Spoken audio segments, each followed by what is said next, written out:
You're listening to West Coast Water Justice, where we talk about water in the Western United States. I'm your host, Natalie Kilmer, and in this episode, we interview Ngodoo Atume and Jesus Alonso from Clean Water Action. We learn about water insecurity in the Central Valley and what it's like living or attending school next door to an oiled pumpjack. We also hear about California's legal practice of watering food crops with chemical and radioactive-laced water. All right, let's get started. Can you each state your names? Jesus Alonso. My name is Ngodoo Atume. Ngodoo, could you tell us a little bit about Clean Water Action? Absolutely. Thank you for having us here. Clean Water Action is an environmental justice organization. It was founded in 1972 following the Clean Water Act. So our founder worked closely on the Clean Water Act. We have about 13 offices across the country, and primarily what we work on is we work to ensure that marginalized and low-income communities have access to a safe environment, health, a good quality of life. We work on different campaigns. As you would hear today, we have an oil and gas campaign. We also have safe drinking water campaigns. We also work on preventing health-harming toxics in everyday products. We also work on a Rethink Plastics program across the country. So we basically do a lot of environmental justice work with the goal of ensuring that low-income communities are represented and have a safe environment. Can you tell us a little bit about yourself and how you got involved in this work? Absolutely. So my name again is Ngodoo Atume. I am originally from Nigeria, and I like to say I've always been interested in water. I grew up very close to a river, and at some point saw that river get contaminated from agricultural runoff. There were agricultural farms very close by. And so I got really interested in being part of the solution and just making sure there was still fish in the water and safe drinking water for people and, for people to be able to go swim. And so I'd like to say I went to school to study how I could provide that solution. I have my bachelor's in water resources and environmental engineering, and I have my master's from Tufts in sustainable water management. I have a total of close to 10 years work experience, and all the roles I've worked on have been focused on drinking water in different aspects. So I worked in Boston. I worked with the Massachusetts Environmental Protection Department. And in that role, I worked on the regulatory side. And then I also worked with a local nonprofit in Massachusetts, ensuring that there was safe drinking water to the community. So it's sort of been the thread of my life. 2 years ago, I moved to California and started working at Clean Water Action. And what I do at Clean Water Action, so I am a senior policy analyst and I work on our water program. I lead our groundwater work. I also lead our agriculture work. So primarily what I do is identifying low-income communities of color. Here they're called disadvantaged communities or severely disadvantaged communities, and trying to find policies, working on policies with different advocates and the states on how these communities can have safe drinking water long-term, but also in the interim. So a lot of my work is focused on groundwater at the moment, but that is the goal, to work with these communities, highlight their voices, ensure that they're on the decision-making table, and basically have safe drinking water in these communities. That sounds amazing. And I'm really excited to learn about all this from you both. Jesus, can you share a little bit about your background and how you got involved in this work as well? Yeah, definitely. Again, my name is Jesus Alonso. I am the current community organizer for our oil gas program with Clean Water Action. We've been working in Kern County since 2014, primarily with fence line communities that bear the brunt impact of oil and gas production in order to address the health and environmental disparities that their families face. How I got involved with Clean Water Action. Kern County is where I grew up. Kern County is my home. And growing up here, I saw a lot of the environmental and health disparities that I honestly did not know were not normal. As a kid, we'd get random nosebleeds, random headaches, so many kids with asthma, just struggling to breathe every day. And I honestly, I didn't know it was not normal, until after high school. Some community groups told us that our lived experience was abnormal and that there were actual resources out there to help support communities like ours so that we could live a better life. And so that really called out to me, and the ability to bring resources to my community called out to me. And that's what got me on the journey to becoming a community organizer. And through seeing the impacts that some environmental organizations had in our community, I decided to get involved in the environmental work. Wow. Okay. So I have a couple follow-up questions just because I keep hearing that they're trying to erode the Clean Water Act. And it sounds like that's something your organization has really been involved with. Maybe you could tell us what's at stake with that. I'm also wondering how the referendum in California could play into maybe helping some of the communities that are so close to fossil fuel industry infrastructure. I can take a stab at that, and then Jesus, feel free to chime in. So I think what you're referring to, the Supreme Court made a decision recently about wetlands, and the Clean Water Act, like I said, passed in 1972. And before that, there was really no regulation in place to protect waters across the United States. And this is a time when industry was discharging most or all of their waste into rivers and streams. And so this act basically protects navigable waters across the United States. Where we are right now, it's been 50 years in. We've sort of made a lot of progress to protect surface water, but not just surface water, also groundwater resources in the United States. The recent events that happened at the Supreme Court is pushing back regulations for wetlands and protection for wetlands. And at Clean Water Action, we put out a statement opposing that. Basically, wetlands serve as a support system for our ecosystem, and they need to be there and they need to be protected. So currently in California, I know that over 90% of them will be lost. But basically, the Clean Water Act, I think, is also really framed on the idea that human beings and environment need to be protected. We need to sustain the earth that we live in. That's sort of like the goal of what we do. Thank you. And then the referendum, that's the 3,200-foot setback. Yeah, I'm wondering about that because I hear it's going to be on the ballot and we've been talking about it on the podcast. But if that is in place, could that help the community you grew up in or? Absolutely. Having seen the oil industry put money down to challenge the 3,200-foot setback, something that our communities, our low-income communities of color, have fought for years, and the industry could just put money down and get immediately the sufficient signatures. Well, it's outrageous. A bit of history on that is that, our communities, since I think 2015 approximately, have been fighting for a setback to protect our homes and our families from the impacts of oil and gas production.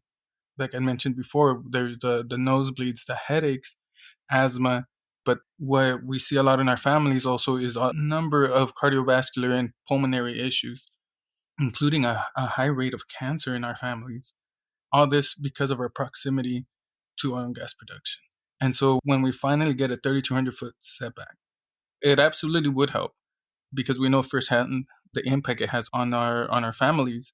Currently, we do not have a setback, and so we see pumpjacks right up against some of our elementary schools. Wow.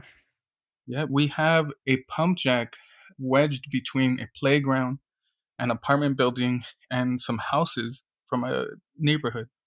And it's constantly disturbing the families there. Would you want to tell us what community this is in? This is in the city of Arvin. People who live in the apartment can't even put things on their walls because it would be falling down from the vibration of the pump jack. Oh my God. Wow. Yeah. And to add on to that, actually just recently, because the Lamont Arvin community was approved to become an AB 617 CSC community steering committee, we were actually finally able to get agencies to work with us in identifying areas of concern, polluters of concern. And they actually went out, investigated what were thought to be abandoned wells, and found that 27 of those wells were still leaking methane. So 40% of the wells they went to go investigate were leaking methane. And these are supposed to be capped wells. These are wells that the agencies had noted as potentially abandoned wells, And then the process would be, once identified as abandoned wells, then it could start the capping process. Wow. The current update on that is that 11 of those wells are still leaking. And that's because the operator has indicated that they have no intentions of repairing the leak. Oh my God. Sounds like the companies just file for bankruptcy and then the state of California taxpayers have to pay for the cleanup and capping. Absolutely. And to continue on that point, some of these wells are right up against our schools again. Specifically, 3 of the wells that were of high concern were right up against Arvin High School. One of them was right up against the football field, where right after the leak was discovered, the week after, we were celebrating our graduating seniors. So we had families from all around packed into the stadiums within less than 100 feet of methane being leaked. So, who's the company that owns these oil wells? Blackstone and Sunray. And I believe both are the same companies that owned the wells that leaked last year from the Bakersfield community, which is about 20 minutes north of Arvin. If we were to have had the 3,200-foot buffer zone, the process would have already started of investigating all these wells, whether they were potentially abandoned or not. Those wells would have been under review. Those leaks would have most likely already been addressed, and the process of protecting our communities would have started. Now we're just having to wait because the oil company is paid to put it on the ballot, basically. That's correct. Yeah. Okay. Well, it sounds like we're going to learn more about this, and this is crazy. Are they going to have to close up the ones right next to the high school if that goes into effect? Or what would happen with those that are right by the houses? Or is it just for new wells? For the referendum, the 3,200-foot setback would prevent any new wells from popping up right up against our schools, our neighborhoods, our hospitals, our clinics. And then it would create a process where existing wells would not be able to renew. So they would then begin also closing those down and capping those as well. Okay. And if they're leaking, they'd have to be more responsible about that. Absolutely. We also want to learn a little bit more about how the fossil fuel industry affects our food and water. And we've been learning a little bit about produced water, or the kind of recycled water that is reused after it's taken out of a well. Can you tell us about the fossil fuel industry's produced water and how that's affecting your community? Yeah, definitely. The word produced water is a little bit, it's a bit misleading because it makes it sound like they are in some way being generous or giving back something of value. But the process is a bit different than that. Produced water is a byproduct of the oil production. So it's also known as oil and gas wastewater. Part of the process is that once the water that they're using for oil and gas production is no longer as useful to them, they have 3 methods generally of disposing of that oil and gas wastewater. One is that they bury it underground in abandoned injection wells. The other is that they put it in these large wastewater pits and just let it sit there, allowing it to evaporate into the air and or seeping into the ground, because here in California we have unlined pits. And then the third way, which we're going to talk about a bit more, is through irrigation of crops. And so what happens is, so the water collected is produced water and flowback. Flowback is the fluids that come back after well treatment, and then produced water is the water before the treatment. The water that is being used for irrigation initially starts out as oil and gas wastewater and flowback. That is a mixture of the innumerable number of chemicals they added, including fracking fluid. And what they end up having to do before they're able to irrigate the fields is they have to start it on this process of separation, or this treatment. To touch a bit on what's coming back, oftentimes it's health harming chemicals. This includes radioactive materials, salts, and different kinds of heavy metals. We've been learning about how it has, salts, heavy metals. Do you know what happens next with it? How do they do the separation? It's not in the wastewater pits. It occurs at different water districts, in this case, sometimes called the irrigators. They go through a process where they add chemicals to separate oil and other contaminants from the produced water, and then they add clean water, either groundwater or surface water, to help dilute the remaining water, making it, according to them, less harming for the farms that will be irrigated with that water. Oh, so just diluting it to make it less harmful. Absolutely. We were hearing in the interview with Food and Water Watch, they were saying that some of these irrigation districts use just walnut shells to filter it through. Have you heard that? Yeah, and where they do this process, it seems like they line the pond with walnut shells to capture these contaminants and then immediately send the water that remains into the canals that then feed into the neighboring farms. Some of the crops they use this on would include citruses, nuts, grapes, carrots, potatoes, or garlic. And so each one has a different irrigation method, but essentially they're all getting the same water. Really? They can even do it to root vegetables? Yeah, they have. Whoa.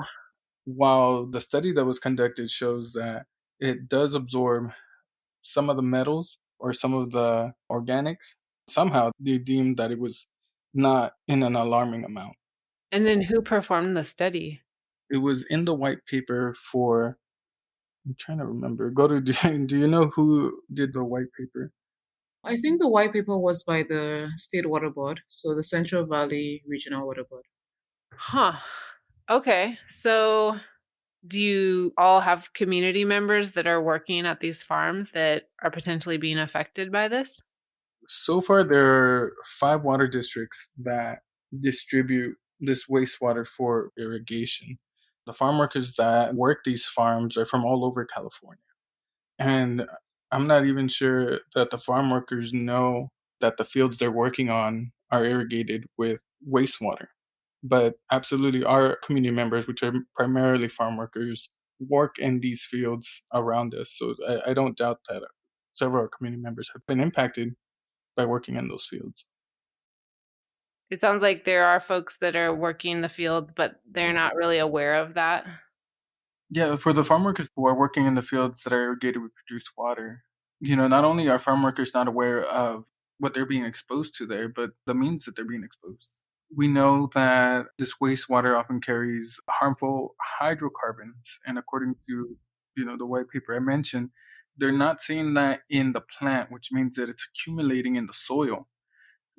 On a windy day, that soil gets picked up, and that's what our farm workers are being exposed to is this dust with hydrocarbons on it that they're potentially breathing in and causing an unknown number of health issues.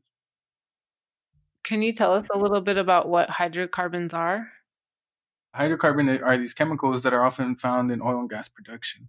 What they do is they make one more susceptible for any number of pulmonary issues, but then also infections. And for farm workers, they're already having to be wary of the impacts of living in the valley or working in the valley. For example, we have issues with valley fever and then pesticide use as well. And now this dust with hydrocarbons on it added onto it. The final thought on that is that that's already bad enough that it's something that they're exposed to. But then because dust settles on the clothes, they take that home with them and potentially expose their families to these hydrocarbons as well. Here's a quick music break.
Okay, we're back. That was Riptide Vibes by Atomic Tide.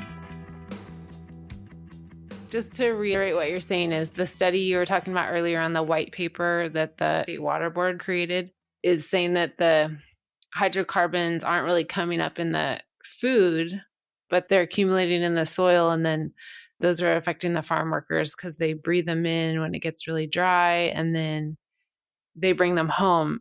Am I understanding that right? Yes, but the white paper doesn't say necessarily that hydrocarbons are accumulating in the dirt. That's something I think is more easily inferred.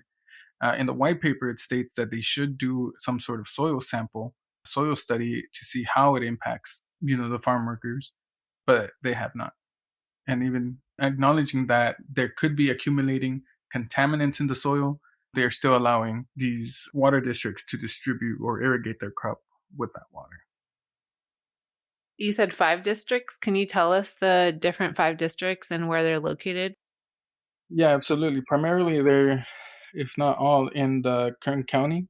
We have Sherwood Hills, North Kern Water Storage District, Jasmine Rancho Mutual Water Company, the Kern Tulare Water District, and the Coelho Water District. And potentially all the farms in those areas are using the produced water blend, or is it just some of the farms, or we don't really know? Honestly, I can't say that they solely use produced water. It's probably unlikely. If we look up all these water districts and where they're located, if most of the farms in that region would be using this produced water, that's potentially a lot of farms. Yeah, I imagine that, especially the ones along the canal that they use, would be receiving this produced water or wastewater. The 5 irrigators, the 5 water companies, altogether amount to about 95,000 acres of farmland where wastewater or produced water is being used. And then the canals would be the same canals that the clean water would be sent down to. That I don't know. For the Coelho district, it has its own canal, but I can't speak about the others. You mentioned that it's being blended with potable water. I'm also wondering if you have any data about potable water use for oil and gas and where it's coming from. Groundwater, surface water, if it's coming from the State Water Project or Central Valley Project or from your local rivers. So the water that they're using is primarily surface water and underground water that has the potential of being potable. From what I understand, they classify it as non-potable. But with increasing technology and the increasing droughts, we need to start being able to look at that non-potable water and looking at how we can turn it potable. So I think it's extremely risky using that now and making it unusable for us. And so I'm wondering also about the injection wells you talked about. We've heard that has had an effect on some of the aquifers in the Central Valley. Can you tell us about any examples in your area? Yeah, absolutely. We've seen, those problems with the injection wells, but then also with the wastewater ponds, where because, the wastewater ponds are unlined, this contaminated water seeps into the ground with the understanding that somehow it would clean itself on its way down to groundwater. However, we see that this contaminated water starts pluming towards usable water, potable water, which has some very alarming consequences. On one occasion already, we have seen that it has contaminated a farmer's well and poisoned the greater majority of their crops. I can pitch in about the question about where is some of that water coming from. My colleague Jesus said that some of that comes from groundwater. And in California, this is a huge concern for us, given that we have gone through, at least for the past 2 decades, California has had several series of droughts where there's water not available for communities to have safe drinking water. And we've seen a lot of wells go dry. So just last year alone, we had over 1,600 wells go dry across the state of California. And so it's just disturbing the amount of water supply, safe drinking water supply or potable water supply.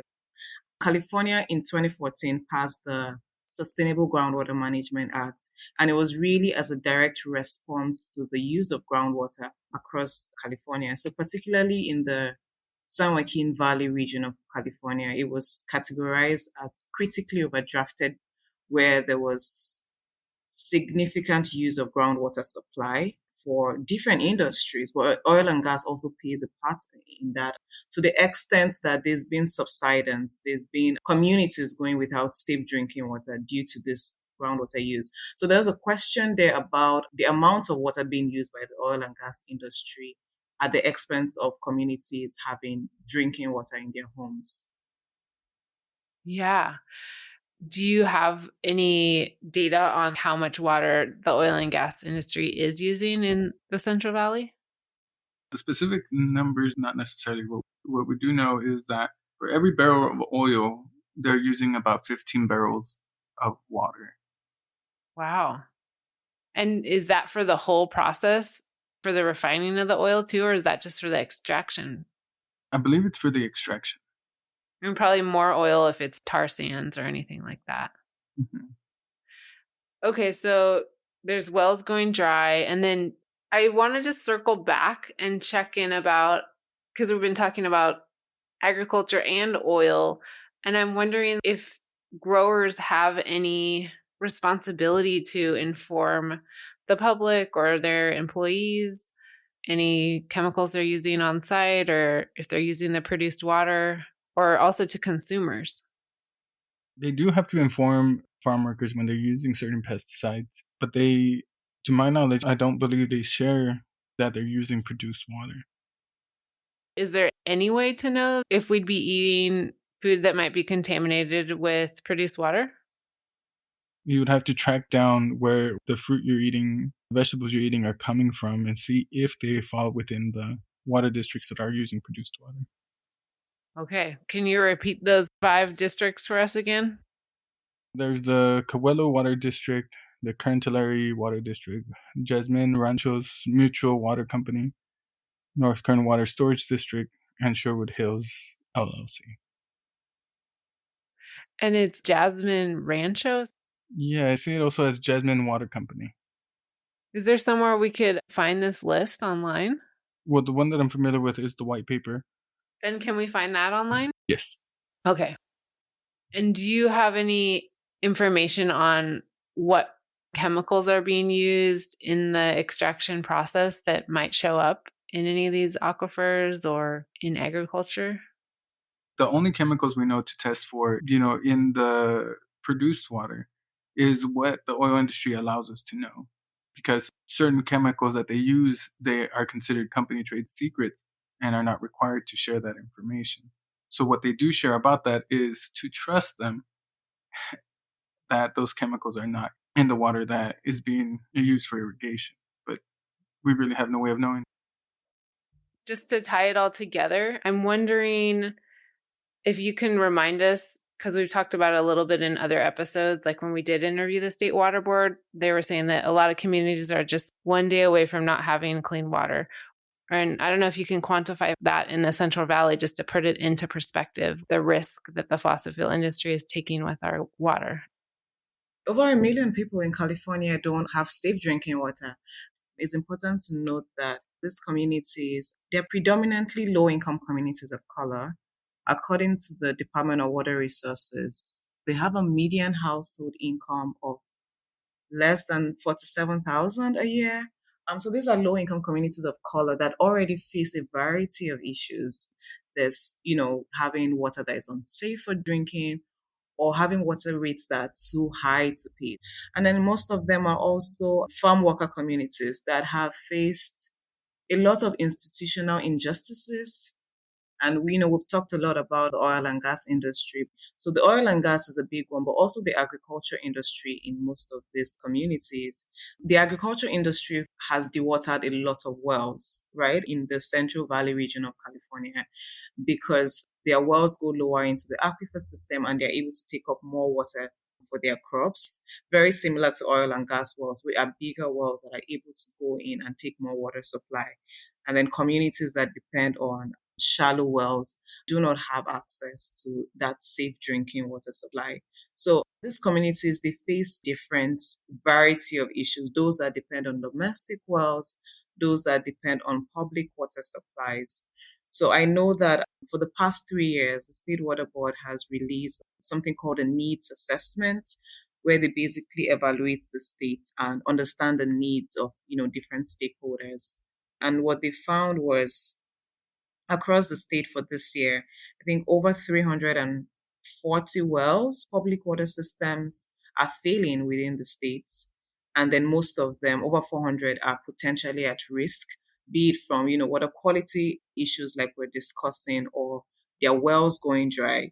So these communities, their locations in the first place makes them subjected to a lot of injustices, environmental injustices when it comes to water quality, groundwater quantity, or water cost and affordability. I work on the agricultural groundwater quality supply of things, and the impacts are severe where we've had so many communities without safe drinking water, where their water supply from their faucets is coming out brown because of contamination. Jesus talked earlier about methane contamination, in Kern County. But in many of these communities, they face impacts from oil and gas industries, so be it methane, and then they face unsafe drinking water from agriculture industry where they have nitrates. Some of them are facing uranium, some of them are facing arsenic all at the same time. So it's a pretty severe and dire situation out here in California. Wow. Uranium and Arsenic. I've heard arsenic can show up just because a well is really low, but is that what would happen with uranium, or is that from the oil extraction process? Is that just because you're in the foothills? Yeah, basically because you're in the foothills. So uranium and arsenic as a result of your activities, you get uranium mostly from being in the foothills and also from runoff from other sources into your water supply. But arsenic is the lower you go into the aquifer system, you hit arsenic. So it's an issue with your well getting dewatered. Basically, you go lower into the aquifer system and you hit arsenic. And then you have nitrates that it's directly man-made issues. Once a well goes dry and has arsenic, can it ever refill and be healthy to drink again? That's a good question. Once a well goes dry, this is what we've seen. Wells that went dry 3 years ago, most of them are still dry. So when a well goes completely dry, you would find that most communities or most domestic well owners would have to drill a new well because it's hard to bring back the water supply, right, back to the aquifer system where they're able to tap back into. So most people would have to drill a new well or have to go further down. But I would say that the further down you go, the more concentrations you have of arsenic in regions where arsenic is prominent. Another solution that we put in place is to have more screening in those areas or to have point of use water treatment when the water comes out. What is the screening you're talking about? So wells usually have screening basically to limit what you're having come into the well, what you're having to suction out to protect the water that you're having come up to the surface water system. Okay, so they would have better filtration and better screening. They would have better filtration, but it currently costs, I think, like over 60,000 to drill a new well. I might have that figure wrong, but it's really expensive to drill a new well. And now we're seeing well drilling backlogs across the states. So even for domestic well owners that would like to drill a new well because their well either has arsenic contamination or their well has been dewatered, there are no well drillers available to residents in low-income communities to be able to use the services. And then if they're available, the cost is really high for most of these communities. That's pretty shocking, actually. So I'm also wondering if you have any updates for us or it could just catch us up to speed. We've talked with Food and Water Watch mostly about Ventura County, and they told us a little bit about Kern County and the Central Valley. But if you could kind of tell us what's going on in the Central Valley with oil refineries or any natural gas. Yeah, with oil refineries here in Kern County, most recently we were able to fight off an exemption that they were seeking for a required fence line and community monitoring for crude refineries. What was occurring is that the San Joaquin Valley Air Pollution Control District, they were coming up on their deadline for setting guidelines on community air and fence line monitoring for their refineries. And what they ended up doing is passing Rule 3200-4460, making indications of exemptions for non-crude refining refineries. So they wouldn't have to monitor the air quality. And then for any refinery producing less than 40,000 barrels a day, they would not have to monitor more than 4 of the 16 OEHA recommended contaminants. And being from Lamont, I grew up next to a refinery, less than a mile north of the middle school I attended. And so being from here, and if you ask anybody, just about every other year, the refinery catches fire. Huge plumes of black smoke just carry into the air. And so to understand that they wouldn't have to monitor for all 16 contaminants, I thought was outrageous. And the fact that they were initially looking for a complete exemption was outrageous. Thankfully, we were able to put in a lawsuit against their district, and we're actually to win that lawsuit and then require them to monitor for all 16 and make sure that they have the right equipment necessary to successfully monitor at the fence line and in the community. So that was a huge victory for my community. And, to this day, we can go online and see the air quality at the middle school, which is downwind from the refinery. And on a number of occasions, it has helped us understand the impact it has on the community. Just to make sure I'm understanding, this is happening in your community in Lamont, and the oil refinery is really close to the school, and it catches fire at least once a year? Yeah, it does. The flare often creates this thick black smoke.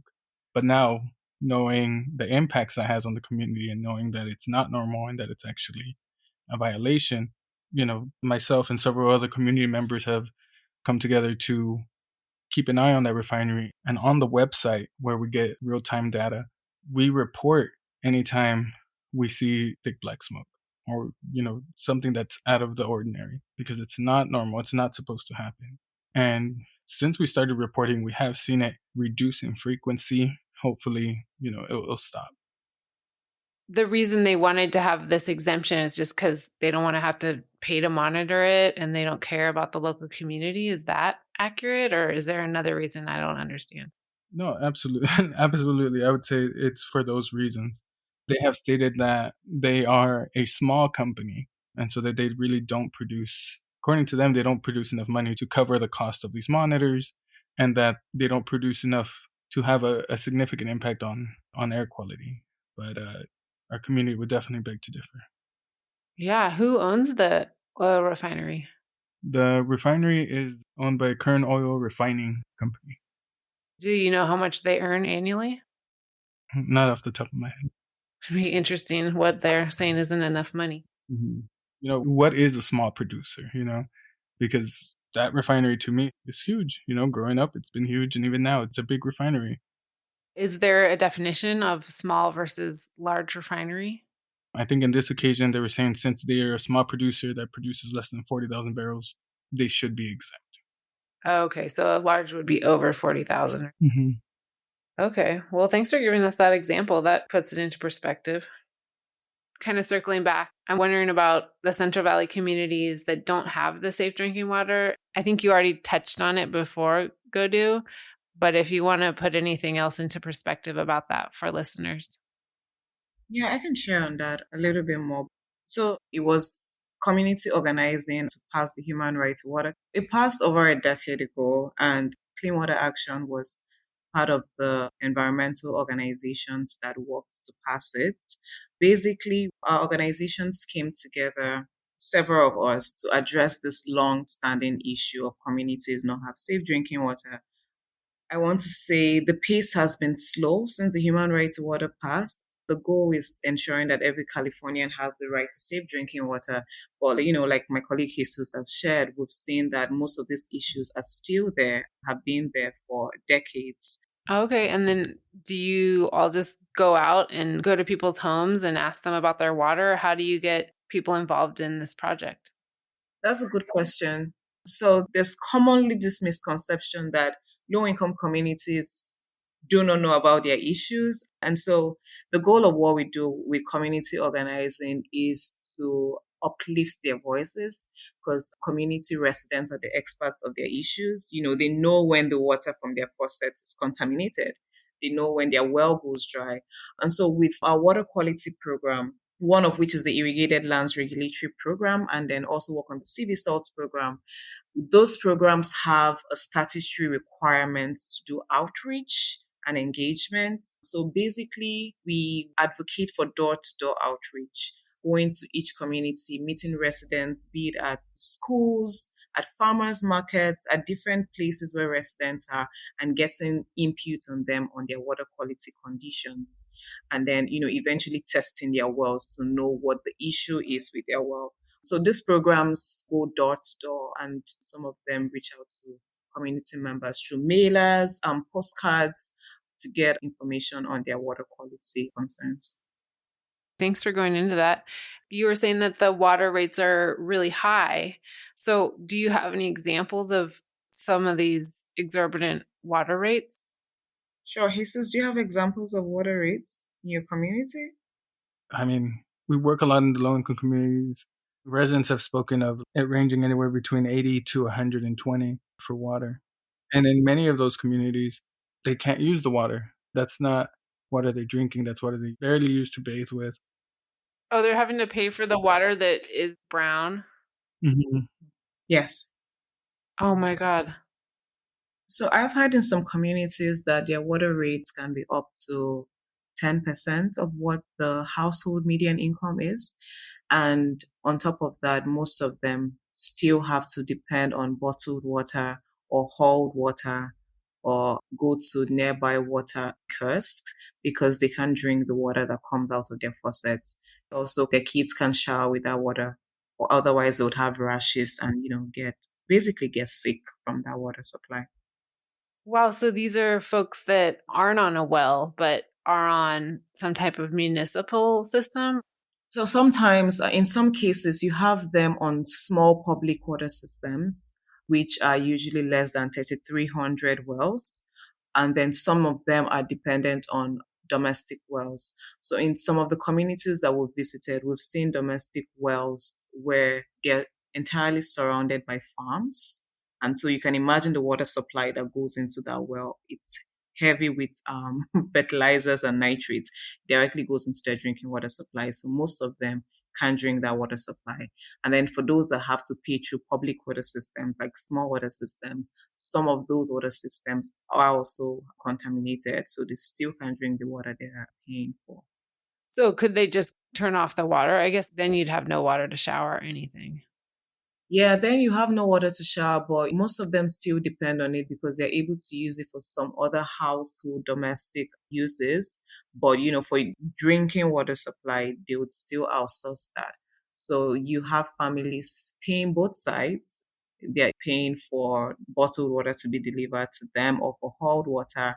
And then same families are paying for their public water supply. So a few years ago, I think in 2019, there was a bill that passed to give safe and affordable drinking water to communities. And so with this bill, there is funding available to most of these communities to get the hauled water or the bottled water through that program. And then the funding also is available to look at your contamination sources and, in some way provide relief to them, interim relief. Wow. Okay. So that's helping a little bit. It's helping a little bit, but with any family, you want a long-term safe drinking water solution. Yeah, you don't want to have to go to the store. It's just nice to turn on the tap. Well, I'm glad we have both of you looking after some of these things in the Central Valley. It sounds like there is a ton of stuff going on over there. There's so many moving parts. There's still millions of people without safe drinking water. So the race is not over. In closing, I'm wondering what you would like to see happen in your work, in your community, or in California, and also if there's anything you'd like to urge listeners to do. Yes, absolutely. In my line of work, I would definitely want to see the oil and gas companies take responsibility for their equipment, for the pollution they produce in our communities. And I would love to have your listeners keep an eye out next year's election for the 3,200-foot buffer zone. Because, as I had mentioned before, not only is it directly impacting my community, but fence line communities up and down the Central Valley. we are real people with these health disparities, and the 3,200-foot buffer zone will help protect our families. For my line of work, I want to call attention to the Sustainable Groundwater Management Act of 2014. This is a bill that passed, then it was a three-part bill, but I want to call attention to it. Pay attention to what's happening within your sub-basin and hold your local agencies accountable. This bill passed close to a decade ago, and the idea is really to bring back sustainability to our states and to our groundwater aquifer systems. And Sigma is called Sigma for short. Sigma is interesting because it's going to cover all groundwater aspects. So groundwater quantity aspects, for communities that do not have access to drinking water, but also groundwater quality aspects like we've shared today, be it from oil and gas industries or from agriculture. This bill is supposed to call into account all the different agencies working on this. So I would say engage in Sigma in your local basin and, join in addressing the environmental injustices that communities continue to face across California. Yeah, Sigma is really pretty complicated. I'd love to interview another time about that. I primarily work on Sigma, so. Yeah, well, we'd love to have you back to learn more about Sigma. I guess in closing, if you can share your website so people can learn more about your work. The website is cleanwater.org. So if you go to cleanwater.org and you go to California office, then you can see all the work that we do in California on our water program, our oil and gas program, toxics, and rethink. I have learned so much, and I don't know if I feel better after this interview, but it's good that we are learning about what's at stake. And yeah, I'm really inspired by both of your work, and thank you so much for taking the time to talk with us. Absolutely. Thank you for having us. Thank you for having us.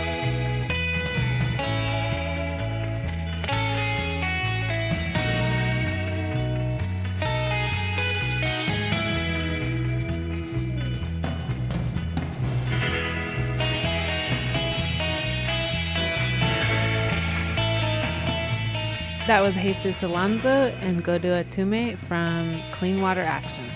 Thank you so much for joining us. The views and opinions expressed in this program do not necessarily reflect the views or opinions of Save California Salmon or any entities mentioned. You've been listening to West Coast Water Justice, produced by me, Natalie Kilmer. Subscribe and listen wherever you get your podcasts. The music is from the album Now That's What I Call Surf by Tony Bald, Adam Anigias, and Danny Snyder.